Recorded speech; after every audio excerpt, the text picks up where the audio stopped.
I was here at 4:59, but I got called.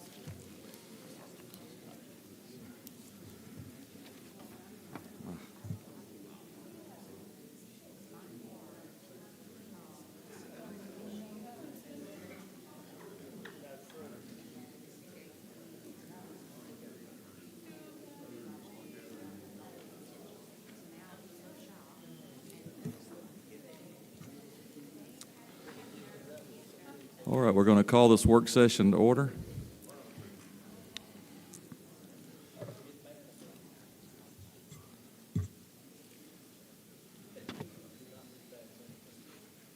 You ready?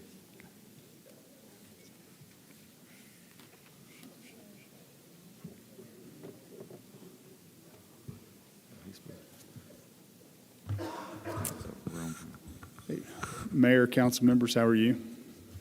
Doing great, thank you. All right, sorry I made you wait a couple minutes there. So if you look in your council work session agenda, you'll see our Q1 goals. I do have good news. The mayor and I met with Danny Long, president of Enterprise State. They're very open to the idea of possible innovation center and would like to pursue that, see what that looks like moving forward and see if there's a way we can work together to have something built or constructed on their campus.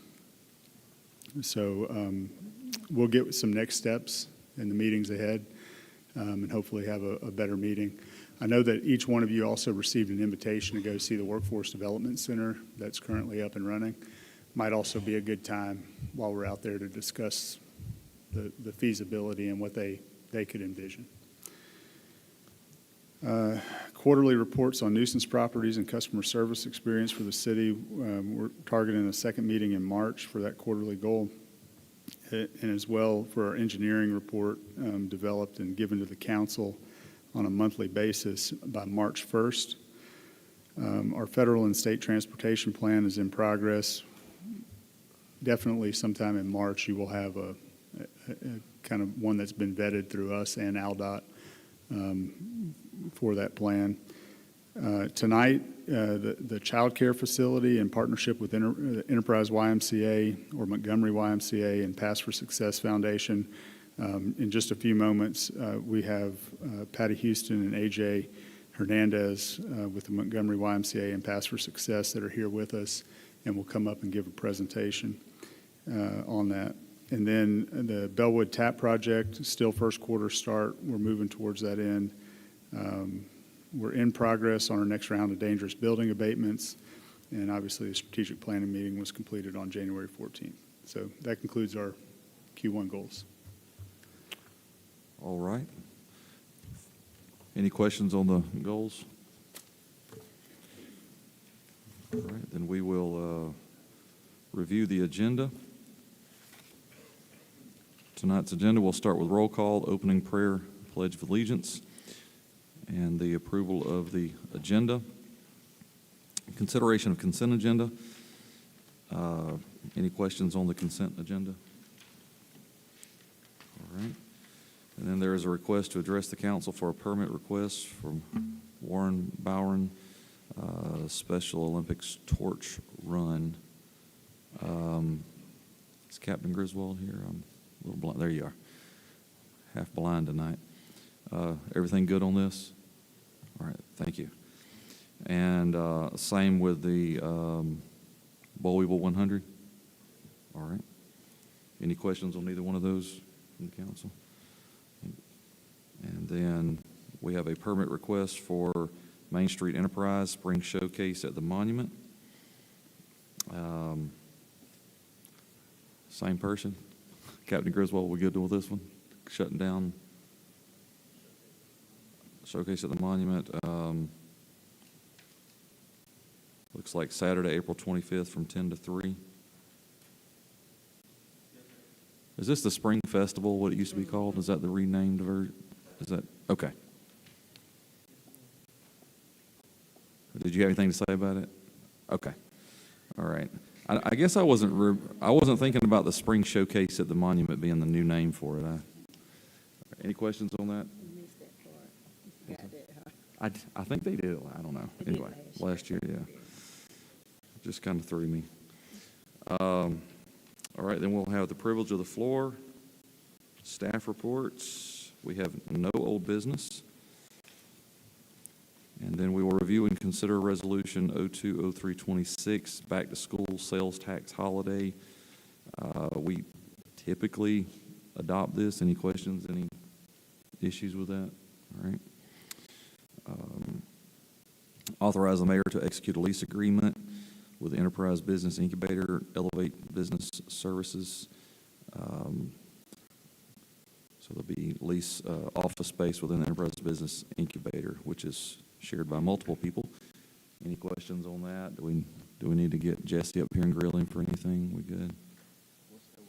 Right, what is that? What is the business? I guess that's the only question. What is the Elevate Business Services?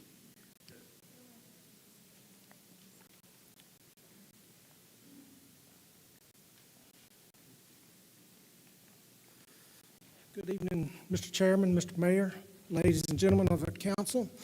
Elevate Business Services is a one-lady operation who does HR, administrative work, some accounting, out of her house at present, but she formerly had worked up at New Brundage up there, and she's wanting to start operation here in Enterprise. Any questions? All right, thank you. Thank you. Authorize mayor to execute amended memorandum of agreement with Enterprise Healthcare Authority. You have something on this, Mr. Tullis?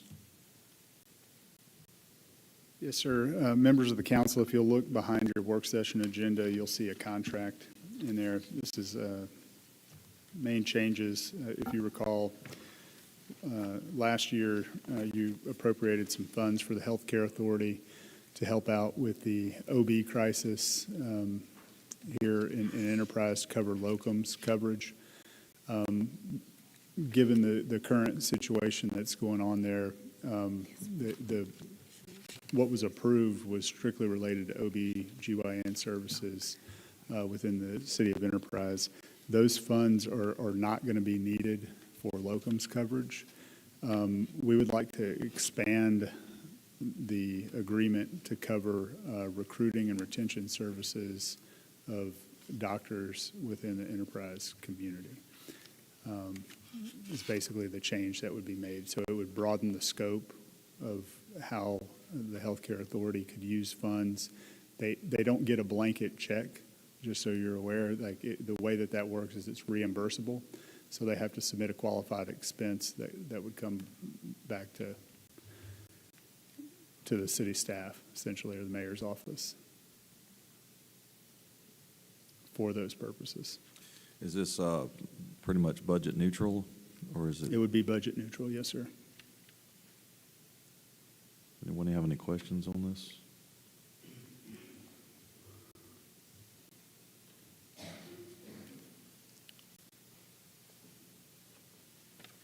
Is there any specific areas that they are thinking of targeting? If you recall, the healthcare study, at least part one that was done, we had, I think, some 40-odd physicians that we were short in the local area. And over the next 3 to 5 years, that number was projected to grow over 50. So really, several of them, OB in family practice is one of the predominant ones, ER, and general surgery.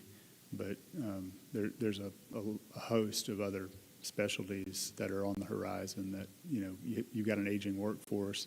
Could include dentists, could include orthopedic surgeons. But as our workforce ages, and some of the doctors that you may know here in the community, if they're in their 50s or 60s, they're not going to be practicing a whole lot longer. So specifically, this will work with the Healthcare Authority, the E.L. Gibson Foundation, and the efforts already underway by Medical Center Enterprise to identify and recruit physicians, physicians' assistants, nurse practitioners into the community. Well, I definitely think that it's needed to be recruiting doctors to come into the area. Does anyone have any comments or questions about this, though? I'm sure this stem, well, I'm not sure, but it's possible stem from our, I guess, almost tragic, what was the end of 24, 25, when we were threatened to not have physicians, so. That's right. And to Medical Center Seems like Enterprises' people are credit, putting their they, heads together on that. yes, ma'am. And they've done a really good job. I don't know if you've seen some of the posts that they've made in media outlets, but they do have a plan to continue coverage within the Women's Center and moving forward, and to continue to recruit and get folks into the hospital or practitioners into the area. So they have a full-time person that they've dedicated to that, as well as some contracts that are out there to help recruit. But there are some things that come up that the Healthcare Authority would be uniquely positioned to facilitate. Like, what happens if you get a doctor coming from another market and there's a gap in insurance coverage? Who might pick up, that person on COBRA? So we're not talking, hundreds of thousands of dollars, but, if there's a month or two of a gap that exists, or potentially if you've identified somebody that is, in their residency, having some kind of a monthly stipend, provided they sign a contract that when their residency finishes, they come here. Those are some of the examples of how some of these funds might be used to help recruit.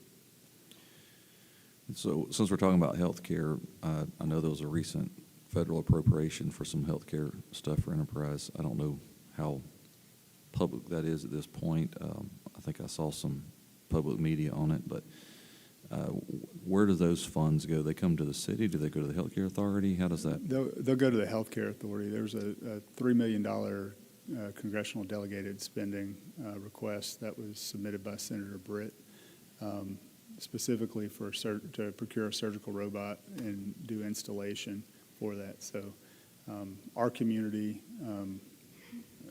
not unlike many others, did not have a surgical robot. Surgical robots, particularly in the GYN part, OBGYN, and then general surgeons, are trained at the medical school level.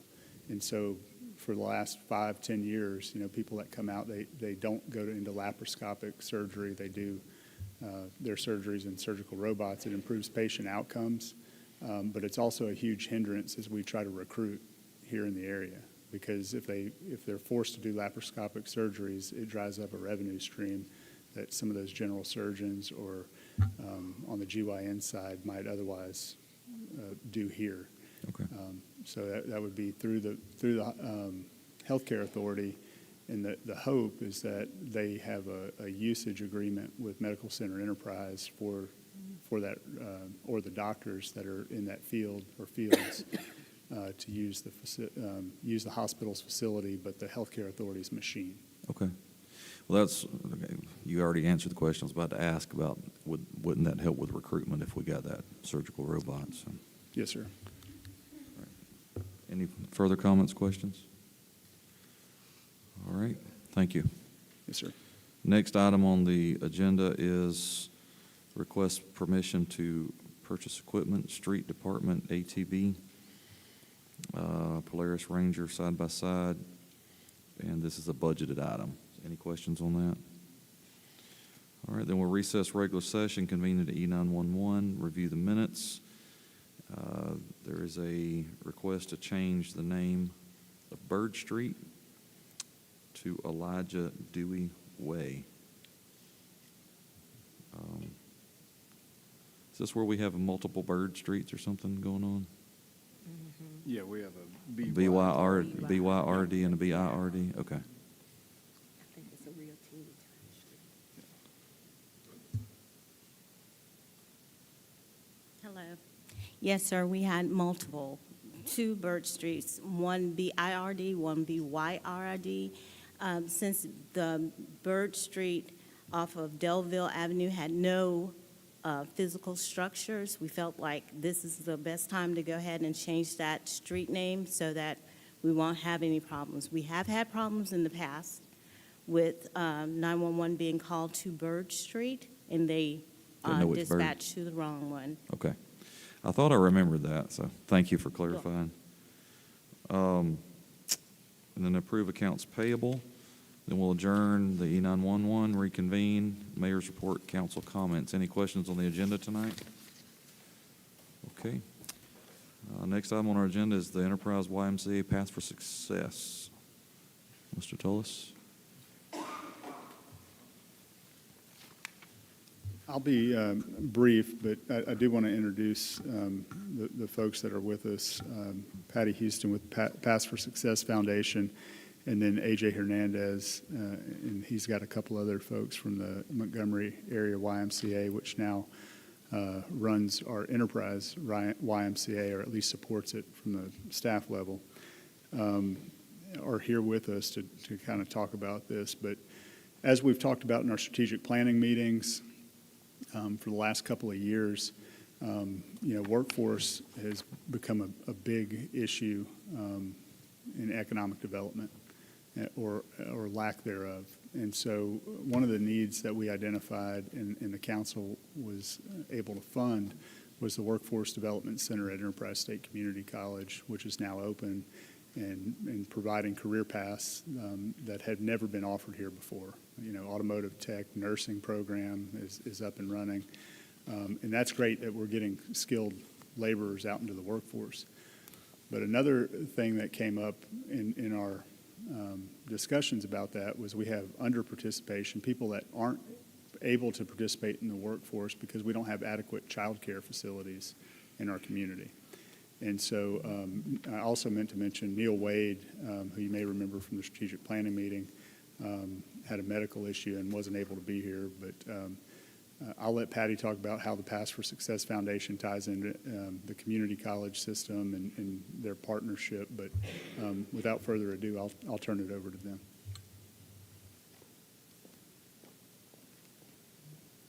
Well, good evening. Good evening. Well, thank you all so much for giving us the opportunity to visit with you this evening and talk about some work that the Pass for Success Foundation is doing statewide in Alabama. As Jonathan mentioned, Neil Wade, you all know Neil. He's worked in this state for a very, very long time. And in part of his work separate from the foundation, by the way, he is the Pass for Success Board Chairman, and he and I work very closely together. And he hates that he could not be here with us tonight because he's very proud of what's going on here in Enterprise and excited about this opportunity. But with his work with communities around the state, a lot of cities, including Enterprise, wanted to have the conversation about child care. They recognized that it was a problem that was keeping a lot of their citizens out of the workforce and on the sidelines. And so it's opened a lot of doors. You'll see in your packet, you can look at that later, there's a map of the communities that we've been working with thus far, and certainly Enterprise is on that map, and we've had quite a few meetings over a course of a year at this point in time to get to the point that we are tonight. So what we're trying to do in child care is to bring partners together. That's the model for what we're doing. We want the partners in any given community, and those vary depending on what your community has to offer. In most cases, the city government is involved. Sometimes the school system is involved. DHR is always involved. We are always involved. And we are providing grant dollars to help support the partners in a community to bring a child care facility to fruition. In some cases, that might be a renovation or retrofitting, which in what we're learning can be very, very expensive. In other cases, and in this one in particular, modular construction is the most cost efficient. And you're lucky in your community that we're working with a modular company that's provided some information that you have in your packet that shows the design, the cost, it breaks down everything that it is included. And then AJ is going to talk a good bit about where it will go. And of course, the YMCA is going to fund the center. You have, if you look in your packet, and we can scroll for, is somebody scrolling? Go to the chart if you would, because there's some statistics and data in there that I think that you'll want to think about at a later date that's specific to Dale and to Coffee counties. This is the model that I just finished talking about. And then the issue with child care is that it's a bad business model. Child care has two very, very serious problems. The first problem is the pay for the workers. In the state of Alabama, an average child care worker earns $10.50 an hour. McDonald's, in most cases, pays $15. It's very hard to hire someone and then maintain that person over a long-term basis. That's one of the problems. The other problem is what you can charge families. You know, when you're paying around $6,600 per child on average for daycare, and if you have multiple children, what does that do? Then in many cases, people cannot go to work because they cannot afford it. So the problems exist, and we're trying to put together a solution. Part of that solution is for a child care provider, if they do not have a heavy mortgage or a rent, then they can tap into all of the other resources, charge parents a reasonable fee for their children, and sustain themselves. So this model is about sustainability. So go on to the chart. Keep going if you would. They can look at these. This is something I just want to point out to you. So this is some statistics that the 2020 data came from the data that was pulled together throughout the state that led to the 2024 legislation that was passed by the Alabama legislature on child care tax credits. Since that time, the Department of Human Resources is working with the University of Alabama. So the 22 to 24 data, and some of it is even 2025, came from the University of Alabama. And so it breaks down your communities by the number of children under the age 5, what your child care capacity is, and this is they're estimating the exact seats that you have. If you look at that in Coffee County in 2020, you had 1,388. Today you have 1,114. Your seat capacity has gone down. Dale County, on the other hand, has moved in the right direction, but not at a great rate. They calculate the percentages there, and I think that's a lofty percentage because I don't think that today in Coffee there's 67% need and then a 76% need for child care seat expansion in these two counties because some families don't need to send their children to daycare. So they can afford for a parent to stay home. They might have a grandmother, an aunt, a neighbor, a friend that can keep their children. Having said that, I do believe in this county and in Dale County, you have right around a 50+% deficit. So you need additional child care seats, and I think this data supports that. So having said all that, we at the foundation, the YMCA has written a grant to us, and we're going to be issuing a $100,000 grant to the YMCA for the seed money for this project. We want to blend those funds with YMCA and with the city funds to make this project come to fruition. So AJ is going to tell you a little bit about the facility itself, what they're going to be doing, and what the outcomes and successes can be through their utilization. And then I have with me as well Johnny Frost. And she is on contract with the foundation. We hired her recently. She owns 2 daycares in Daphne, Alabama, and she and I are working on a project together in Mobile. And I said, you know more about child care than I'll ever know in my lifetime. Can you help us? Would you consider it? She said yes.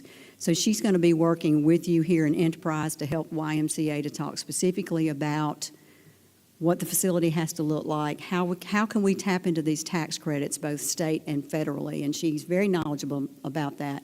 And so once AJ finishes, she's going to talk a little bit about the tax credit piece, which I think you will find very interesting. Ready? Good evening, Chairman, Council, Mayor. I appreciate you all giving me the opportunity to kind of talk today about what the need is and then what we can able to accomplish by your support. So we'll work through this a little bit, but I don't know if you all are aware, but in August, the Enterprise YMCA affiliated with the YMCA of Greater Montgomery to be able to allow us the opportunity to really serve the community further. And so over the last few months up to this point, we've really invested quite a bit into that facility with a new wellness center, a new basketball gymnasium, as well as some other amenities for families. And so we're going to continue to invest into the facility. But as we were exploring what the Y needed and what the community needed, childcare was a clear indication from families that this is something that they've had in the past, that the Y offered years ago, but went away, and it's something that is a need of theirs. And so a little bit about RY. So if you want to please go to the next slide. So RY is one of the leaders in the states in childcare. So we serve over 2,000 kids every single day in preschool and after-school care, as well as 3,000 plus kids through summer camp programming. And so we are licensed through DHR. All of our staff are fully trained, CPR certified, have all the requirements that anybody requires to be able to serve kids at the highest capacity level. And so some of the things you'll see that we offer from our program models is, for our first class pre-K program, our Head Start partnerships. We have a lot of unique partnerships with the State Department of Education to be able to offer a lot of learning loss prevention programming. So in the summertime, kids really struggle with losing a lot of those things they've learned throughout the school year. And the next month, when they start back school, teachers really work hard just to catch them back up. So we do offerings, and we're the only ones in the state that do this through the Department of Education to really prevent those summer learning loss through Power Scholar Academy. And you guys can see, again, some of the things we offer through STEM programming, literacy development, social emotional learning, feeding programs. We serve over 500,000 meals a year over, through our brown bag bus program and feeding programs for youth. And so part of this center would be to be able to give kids meals that maybe otherwise wouldn't be able to have those meals on a daily basis, right? And so not only is it providing them with safe, quality, high education childcare, it's also giving them meals through our program, as well as just getting positive spaces to grow. So next slide, please. So you guys can see, we already talked about some of the needs that Patty mentioned, but you all can see the workforce gap here in our community, the access gap. We're working currently with Maxwell Air Force Base in Montgomery to be able to help some of those folks be able to not only get childcare, as a person serving our country, but also some of their spouses be able to get employment as well through that. And so I believe that's a huge opportunity here that we can really serve working with the partnership through the base, as well as, again, long wait lists. The opportunity here is so huge to be able to help families, particularly, ladies, be able to get into the workforce and be able to provide those needs that they have to sustain their family. So next slide, please.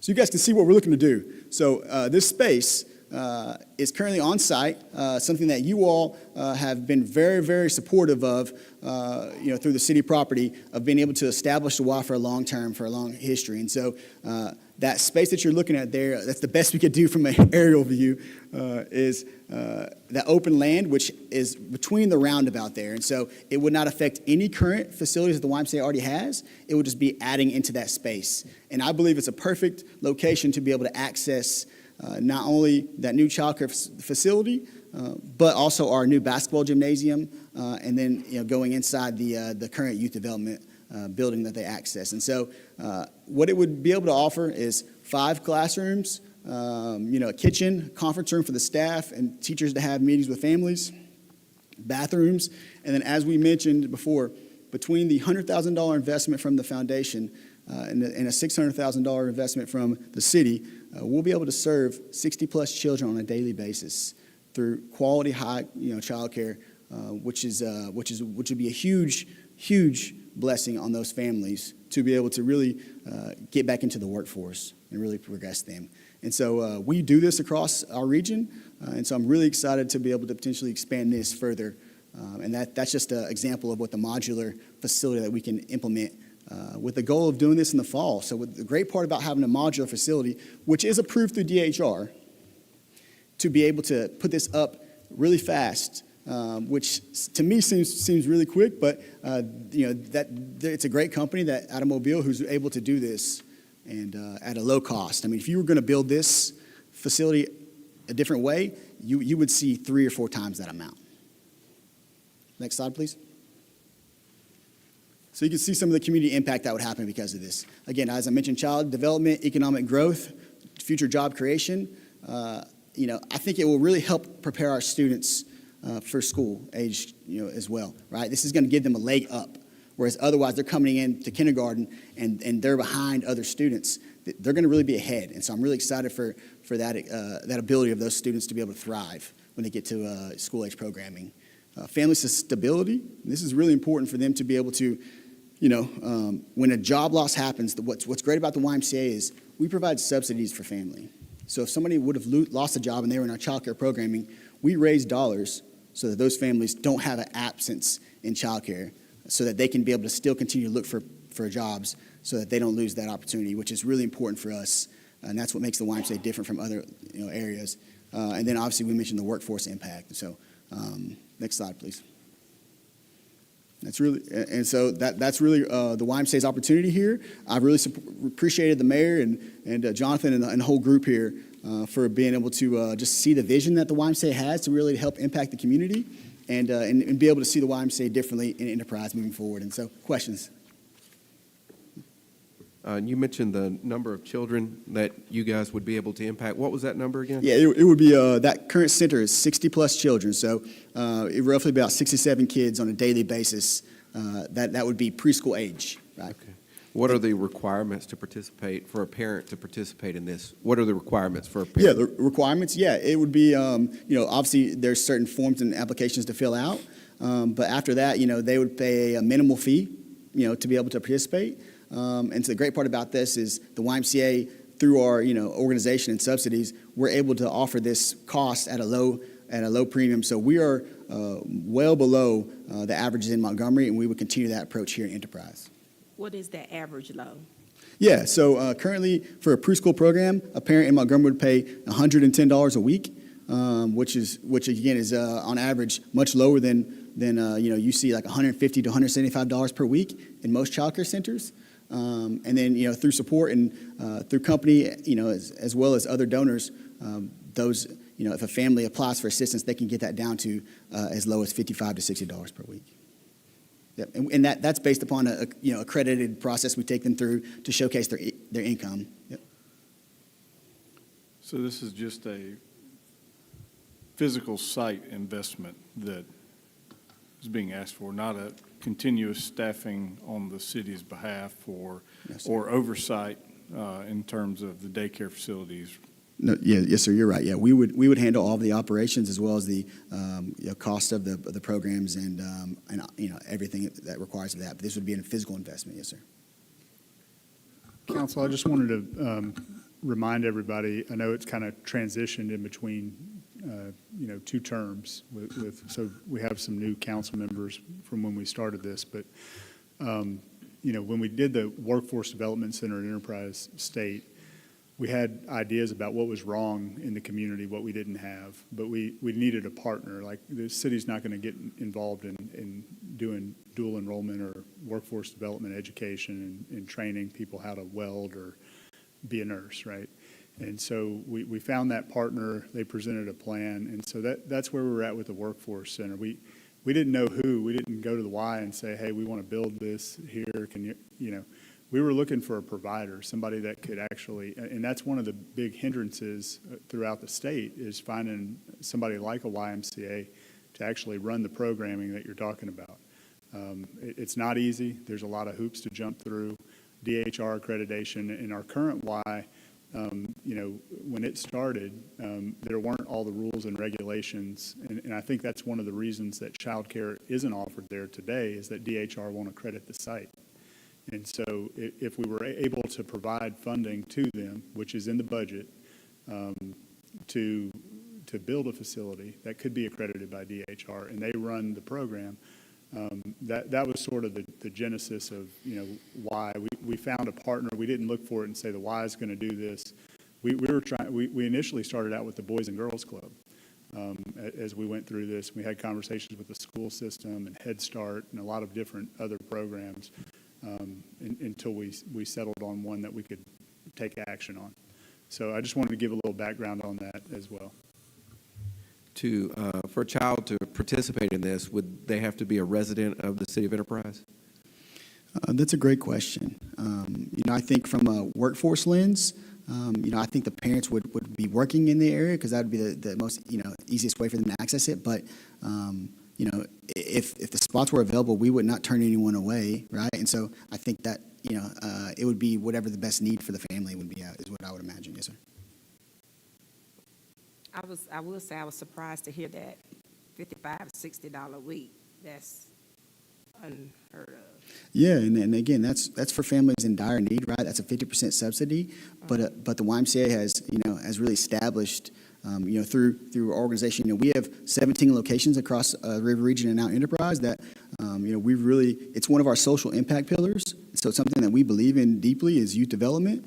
And so that's something that, I believe, I'm a product of the YMCA. I was a child who got scholarshiped as a, you know, for my single mom. And so I know the impact it can have, and that's why we believe in that. Yes, ma'am. And daycare, just, it taps into a major problem, just with parents getting jobs on child support level, just about, you name it, because the state allows up to so many dollars that, you know, a family can get credit for, and sometimes that doesn't even touch on what they're paying. If they're paying $650, but they can only get a credit for $510, so that would eliminate some of the problems you see there, and tie into some other resources that we have in the community that could see some improvement, perhaps. Yes, ma'am. And we work with a lot of DHR programs that really help provide those subsidies, as well as, you know, our programs are not only certified, but we provide a center director as well as certified teachers over those programs. So there's a lot of support staff to be able to help that.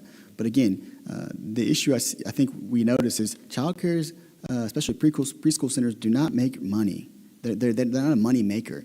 But for us, it's one of our drivers that we you know, we believe in. And so for us, this investment is necessary, I think, for the community, but also, you know, for family growth. And so that's something that we believe in. That's why we want to do this. Thank you.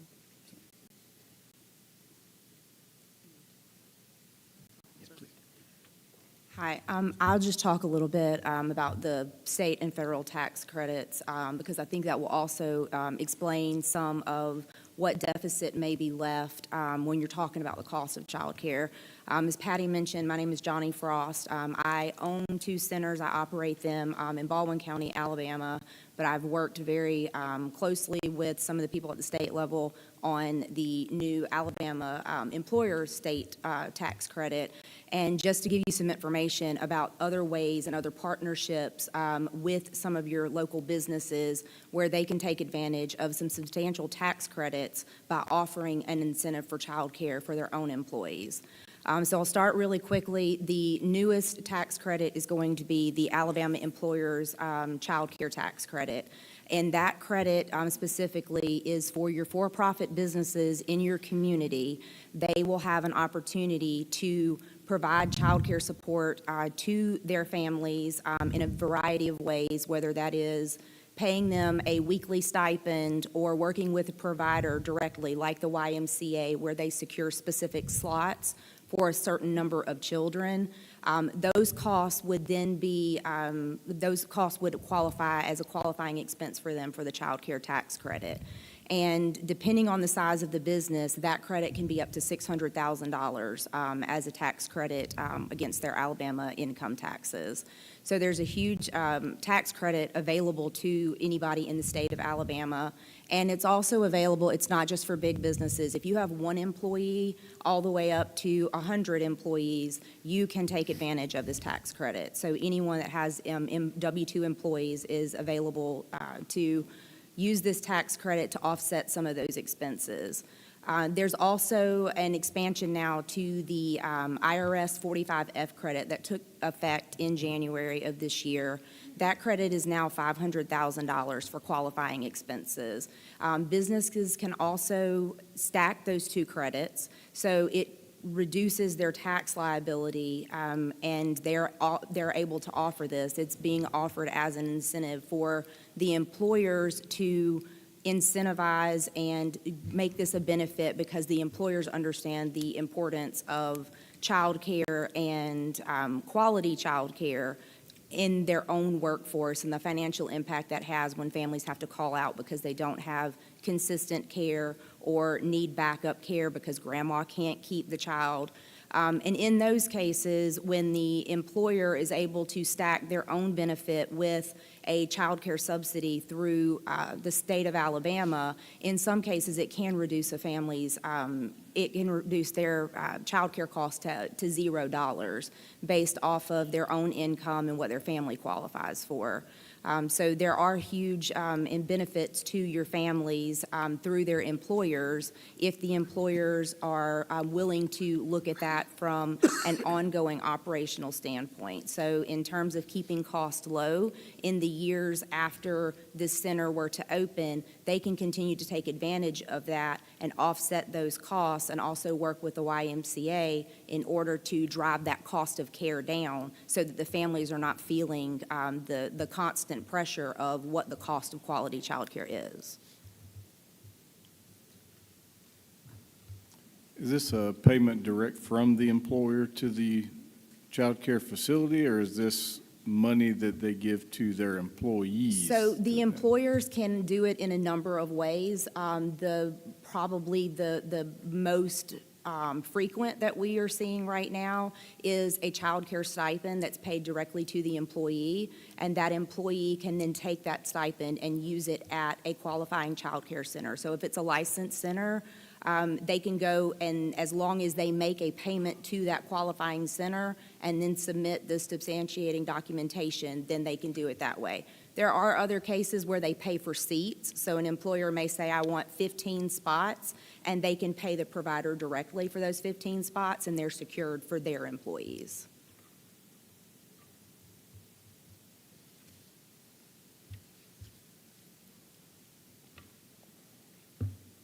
Okay, thank you. Thank you. Is there any questions? I want to just close and say a couple of things, and I know we're probably over our time, so please forgive me. Here in Enterprise, you have some unique opportunities for partnership past the initial investment, which is to provide the center at no cost to the provider moving forward. You have Enterprise State Community College here. We at the foundation are partner with all the community college in the state. We do a huge scholarship program for workforce development programs. We utilize Enterprise State regularly.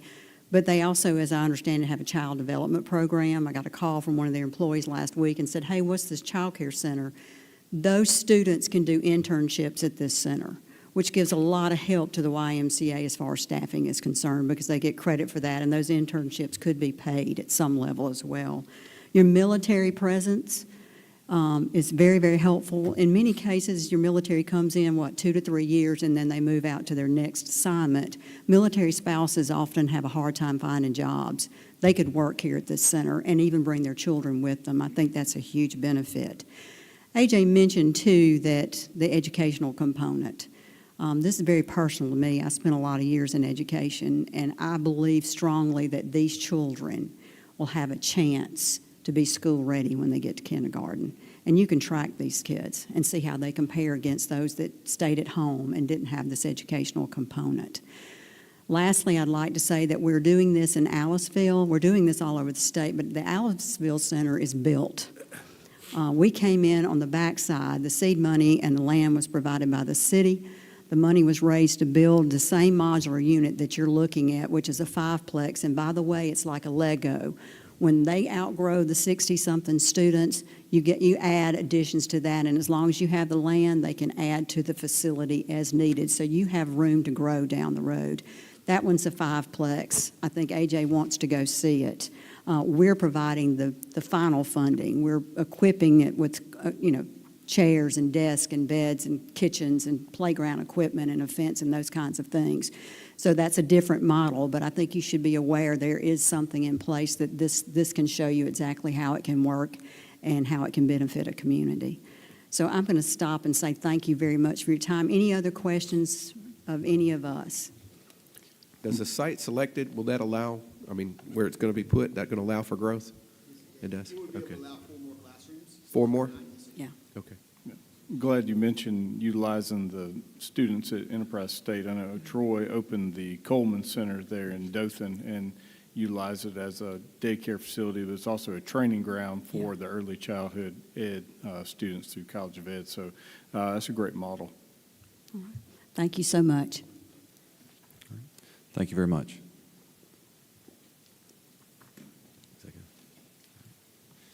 So we have a request to go into executive session. Do I have a motion? Make a motion, we go into executive session. Second. All in favor, say aye. Aye. All opposed, same sign. All right, motion carries. Go into executive session. We do not expect to conduct any further business in work session. We will be resuming at city council time at 6.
Yeah.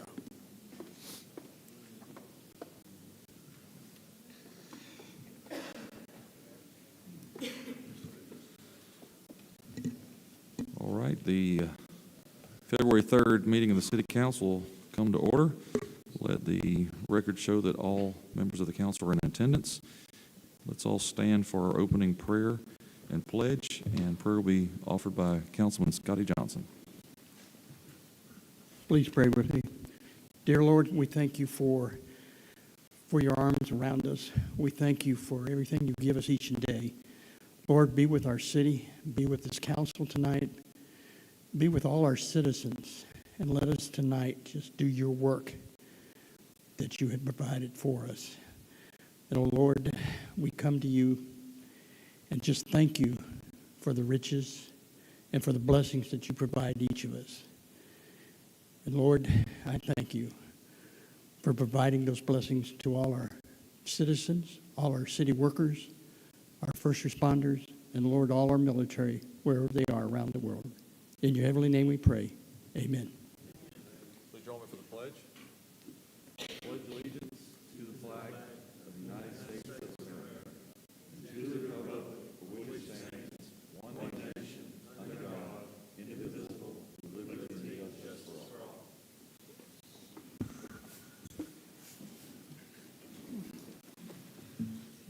All right, I call for a motion to approve the agenda of the meeting as submitted.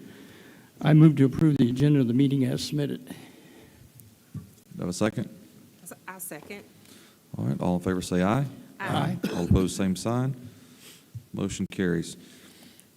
All right, all matters listed within the consent agenda have been distributed to each member of the council for review, are considered to be routine, and will be enacted by one motion of the city council with no separate discussion.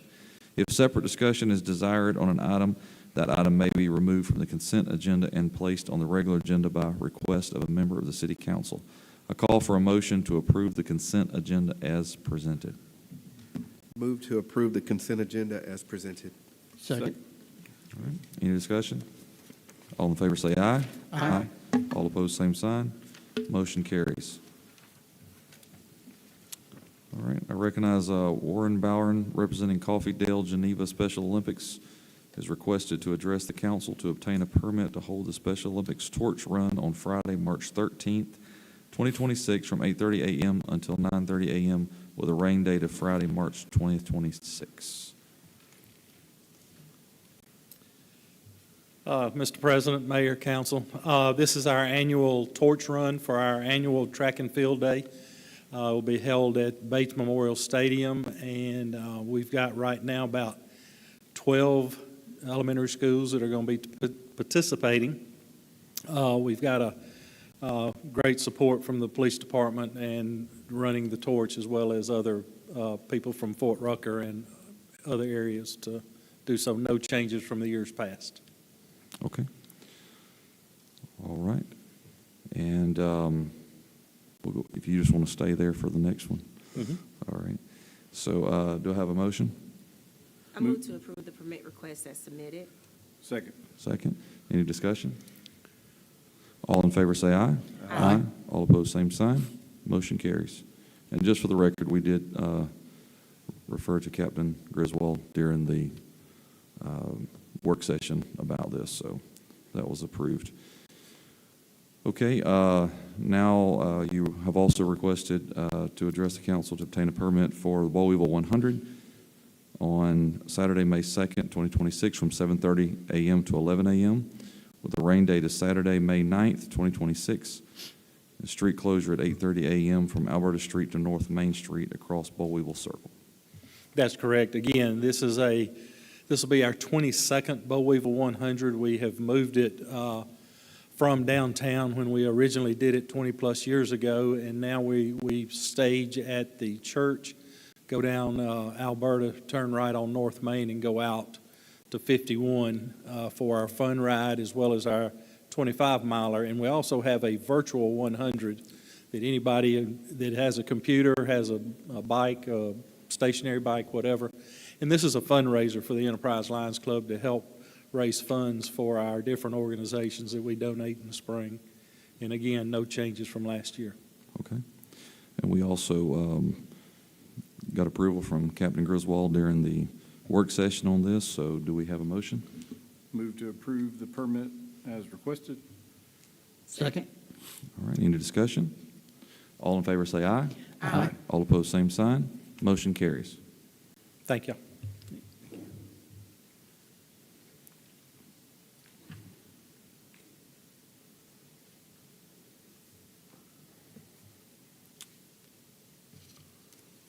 All right, so we also have a permit request for Main Street Enterprise Spring Showcase at the Monument. Spring Showcase at the Monument, Saturday, April 11th, 2026, from 10 a.m. to 3 p.m., with a rain date of Saturday, April 25th. Street closure from 6 a.m. to 4 p.m., from College Street, Edwards to Railroad Tracks, and street closure from 7 a.m. to 4 p.m., Easy Street, Edwards to Main, Railroad Street, College to Grubbs, West Grubbs Street, Main to Railroad Street, East Grubbs Street, Edwards to Main, from 8 to 4. Closure area will be Main Street. So, This event happens every year, not really anything different. It follows a very similar format and setup to Whoville. It is a little bit shorter. It goes from 10 to 3 rather than 10 to 4, but I have spoken with all the department heads, and there have been no issues so far, but if you have any questions, feel free to let me know. all right, do I have a motion? I move to approve the permit request as submitted. Second? All right, any discussion? All in favor say aye. Aye. All opposed, same sign. Motion carries. Thank you. Thank you. All right, now we'll move to the privilege of the floor. This is the part of the meeting where anyone in attendance tonight who wishes to address the council may do so for 3 minutes. If there's a public hearing on the agenda for the topic you are concerned with, please wait until that public hearing opens to address the council. If they choose, staff, mayor, and council will respond to your comments during the appointed times later in the meeting. Repetitive, disruptive, and disparaging comments will not be tolerated. If you're found out of order, your privileges can and will be revoked. Does anyone wish to address the council at this time?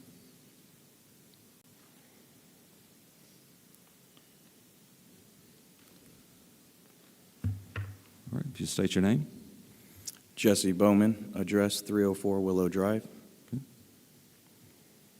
Start. Go ahead. First, I'd like to thank Mr. Waltz and Mr. Mack and welcome to the board, and I pray for your success and working together to make Enterprise a better city. With that being said, I'd like to get started with something because right here I have a publication, and in this publication it talks about my interactions with public officials. Well, the only public officials that I've had interactions with are right here, and I don't know if they're all here, but a lot of them are. And so what I'm going to go over, and I want to start with on April 6th, Stephanie Potter, a mental health specialist for Coffee County Courts, instructed me to record every interaction with any individual involving the case that I was involved in. So if any recordings I talk about, please understand that they were directed by a member in her acting duty as a mental health observer for Coffee County. So what I'd like to start with, and everything that I'm saying has been recorded. So when I interacted with you, Mr. Johnson, it was about my interaction with Mr. Moore, correct? Chief Moore. Do you remember that, sir? Yes, sir, you do. And then what was that about? So my interaction with Mr. Moore was about what? It was about my complaints about his officers trying to force me to give my children back to someone that they were claiming was abusing them. Now, this is all recorded. This is all recorded. So that was my interaction with Mr. Moore. And then it was also about reports that were written very, very terribly. And when I say terribly, I mean there was one time where someone drove their car into my yard, intoxicated, busted their way into my home, assaulted my wife, and it was written down as domestic violence harassment. The person was still on the property. The vehicle was still in the yard. She sat there and berated them for about 30 minutes, and they still let her get in the car, drive off. It was very traumatizing to my wife, and she was assaulted. I had the videos. It was all recorded. I have videos all around my house. I have video cameras, and I record the inside of my house as well. Why? Because of all this. And what was I told? If I don't like what's going on, sue the city. I don't think that's right. I don't think that's right, that citizens should have to pay for the malfeasance of other people. But I'm going to end this now, and I'm going to end it pretty shortly because this has gone too far. I have not tried to get anyone arrested or deported. The evidence showed that I was speaking to someone, and they informed me of a crime that was committed against me. It wasn't something made up in my head. This evidence was produced. And this is why what is going on in our country is going on. Because we have local governments covering for illegal immigrants, and they're hiding them from prosecution. This is exactly what happened in my case. This is absolutely exactly what happened in my case. How can I be making something up, and how can this be retaliation when I was informed of the crime? All of this went to Enterprise PD. But somehow in this publication, it's just accusations. Thank you, sir. Your 3 minutes are up. Thank you so much for your time. Thank you. All right, is there anyone else who would like to address the council? All right. Seeing none, we'll move to staff reports. Do any of the staff have any reports?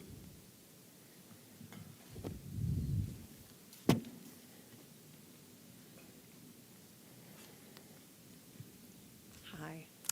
Just a quick reminder, we are now into February, and our business license renewal season goes through February 15th. How about So- giving me a call tomorrow about that? Okay, call. You know where to find me. So, actually, what No I did want to special point out, though, treatment. is that February 15th is a Sunday this year, and then the 16th is a holiday, so actually gives everybody through February 17th to make sure that they get all of their paperwork turned in to the office. And the ladies working in the revenue office are doing a great job. I just want to give you a really quick update. Last year, January 2025, they issued 1,226 licenses during the month of January. This year, in the month of January, they issued 1,583. So that's another 357 business licenses that were issued in the month for over last year. However, that still is a significant, we normally issue around 4,400 licenses in a year. So we're still sitting only at 36% approximately. So everybody be sure to come in and get your stuff in so that you don't have any late fees or penalties or anything like that. So February 17th. Thanks. Thank you. Any other staff reports?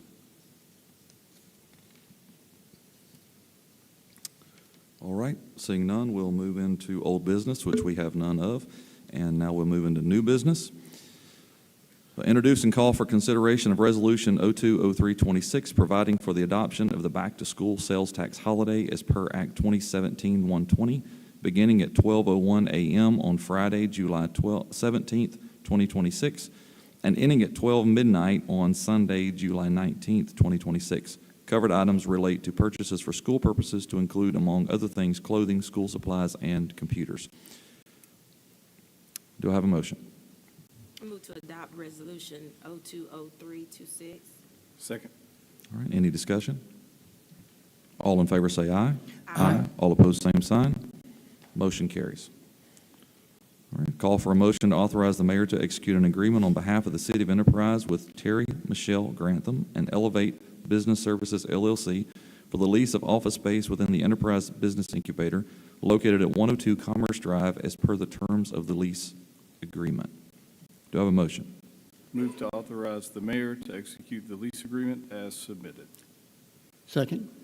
Any further discussion? All in favor say aye. Aye. All opposed, same sign. Motion carries.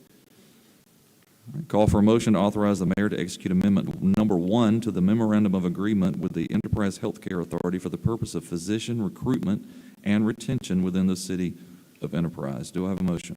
I move to authorize the mayor to execute amendment number 1 to the memorandum of agreement with the Enterprise Healthcare Authority as requested. Second. Any further discussion? All in favor say aye. Aye. All opposed, same sign. Motion carries. Introduce and call for consideration of a request from the city engineer, Public Works Director Barry Mott to purchase a Polaris Ranger side-by-side ATV from Dowling Truck and Tractor at a cost of $19,294. The equipment is a budgeted item in the FY26 Street Department budget. Do I have a motion? Move to authorize the purchase request is submitted. Second.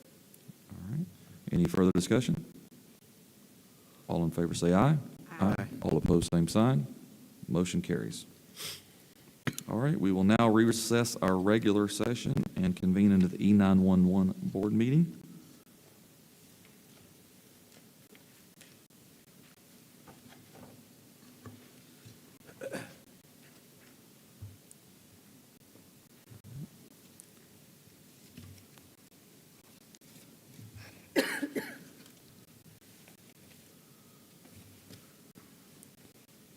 All right, let the record show that all members of the board are present. And I call for a motion to approve the January 6, 2026 E911 board meeting minutes as written. Move to approve the January 6, 2026 E911 board meeting minutes as written. Second. Any discussion? All in favor say aye. Aye. All opposed, same sign. Motion carries. There is no old business, so we will review and consider Resolution 020326, introduce and call for consideration of Resolution 020326, providing to change the name of Bird Street located off Delville Avenue between Hull Street and Searcy Street to Elijah Dewey Way. Do I have a motion? Move to adopt Resolution 020326. Second. Any further discussion? All in favor say aye. Aye. All opposed, same sign. Motion carries. Call for a motion to approve accounts payable A for January 2026 in the amount of $3,450.03. Move to approve the accounts payable A for January 2026 in the amount of $3,450.03. Second. Any further discussion? All in favor say aye. Aye. All opposed, same sign. Motion carries. E911 board meeting is now adjourned. Do you have some? Yes, sir. I'm sorry. I do. I'm sorry. May I address my 911 board? Well, let me unadjourn it first. No, go ahead. I would like to make you aware of our contract with our call answering platform is ending. So 5 years ago, we contracted with Solacom as the next generation 911 answering platform. Solacom was the lowest bidder at the time, and that was 5 years ago, and they were not well-liked by the users, and they were unfavorable when it came to customer service. Our current cost for the contract was $1,300 a month, $650 per seat. So the 911 call answering platform contract with Solacom is ending May the 10th, 2026. So we've vetted several platforms, and we have a solution, and that I wanted to address. Our solution would be Vesta. They're a Motorola entity. They're also contracted with InDigital. They have over 60% users in Alabama and over 90% in the United States. The two demos that we set through, and we traveled to Pike County to review the system. It seemed it had no issues. We communicated with the telecommunicators, and they loved the program. The state board favors the platform. The issue is that it's going to cost a little bit more than our Solacom did. So you want to go ahead, because I can't see those. Sure, absolutely. And also, we'd like to move from having a 2-seat 911 answering service to 3 seats. We are a 4-seat center, so we could use the additional 4th one for various other things that the dispatchers have to do aside from 911 call taking, but a minimum of 3 seats as we actively use all 3. And currently, we don't have a 911 answering station at the 3rd seat. So some of that additional cost is just in expanding due to the call volume that has expanded over time. So the cost difference now that we're looking at is per seat about $182 a month more for this program. The benefits, though, with this program, Solacom was actually outsourced through Canada, so they were very difficult to both pay, to both work with, and to get customer service because they were outsourced outside of the country. Vestas ran here and supported by InDigital, who works out of Alabama. And like Tangi stated, 60% of the 911 centers use this in the state of Alabama and 90% nationwide. That's how reliable this product is. That really went into our decision-making versus some other platforms, was the reliability, because we had so many flaws and issues with Solacom. And the cost of a 911 product failing is a lot more than a financial cost for the city. So this was our proposed solution based on those considerations. We would like to propose the contract and allow our attorney to view it before we go any further, and I just needed permission to do so. And that extra seat, that gives you an opportunity for training, right? Yes, sir, it does. Okay, great. Outside of the $182 per month, are you going to need any hardware or any other items that have to be swapped out or changed? Everything is going to be included. It's just, since we already have Solacom in place, the vendor is asking that if we want to beat that deadline of the May the 10th, so that we won't go month to month with Solacom, we probably need to get an answer no later than March. So that's why I wanted to present it to you tonight. Captain Griswold, does this affect you guys in any capacity?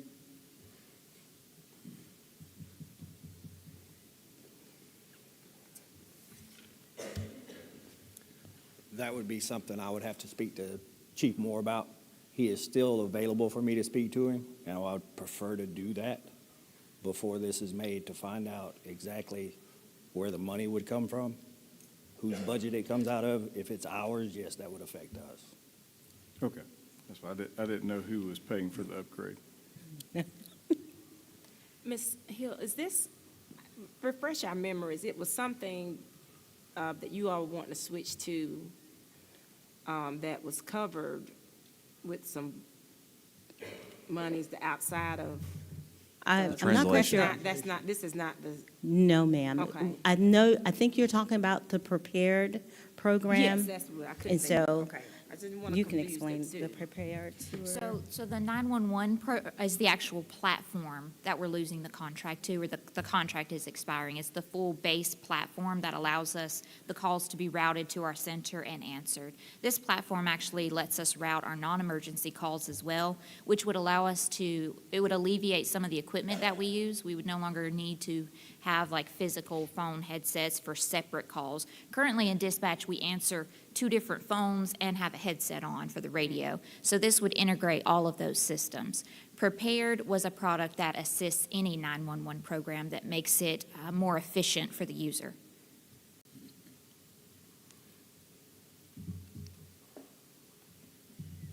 Any other questions? All right, I guess we will wait for city attorney and Thank you. you guys to get back with us. All right, thank you. Thanks. Thank you. Meeting is now adjourned, and we will reconvene our regular session. Mayor, do you have a report for us? Yes. I want to begin by thanking the council for your hard work tonight. I especially appreciate your approval of the various training and travel requests for our city employees. It makes me proud to see our team members choosing to invest in their professional growth by sharpening their skills and staying current in their fields. They are better equipped to serve our citizens and keep enterprise moving forward. Speaking of progress, this week marks a very special milestone. We are officially celebrating the 1-year anniversary of our Recreation and Aquatic Center. It has been an incredible year of seeing our residents enjoy this space, and we remain excited to offer these types of high quality of life projects that make our city such a wonderful place to live and play. Looking ahead to the weekend, I want to invite everyone to join us downtown Enterprise this Saturday for the Mardi Gras on Main. This festivity will run from 4 to 9 p.m. Not only is this going to be a fantastic time for the whole family, but it is also a vital fundraiser that helps support our ongoing downtown revitalization efforts. I hope to see a great crowd out there supporting our local heart of the city. Finally, a quick reminder that all city offices will be closed on Monday, February 16th for the President's Day. Please note that the garbage collection schedule will be adjusted for that week. You can find the specific details regarding those changes on the city's website at the enterpriseal.gov or by following our Facebook page. Thank you. Glad to see everyone out tonight. Thanks for coming. Want to thank our staff for all your hard work and all the department heads and our staff entire over the city. So really appreciate that, and you all have a good night. Thanks for Mr. Byron for spearheading some of the projects he does. So always great to see you and the work you do for the city, even back to when I was a little kid and you were refereeing at the rec center. Also make note of Glenn and the Public Works guys. I had someone on College Street comment about the striping that's going down over there. So thank you guys for taking care of that. So there are little things that we think aren't big, but they're big to somebody. So let's just keep that in mind. So thank you for everybody for attending.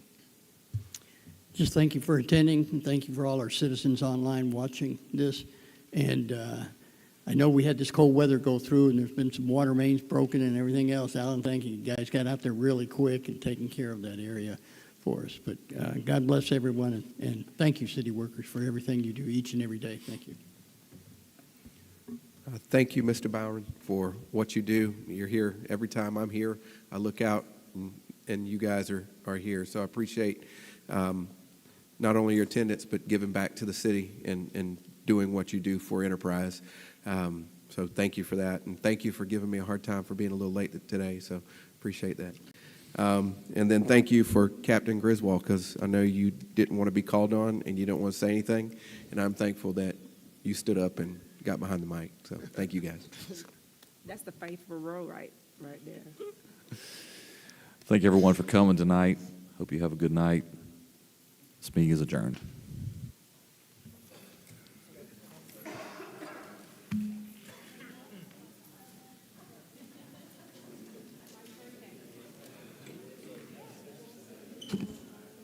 Captain Griswold. Captain Griswold.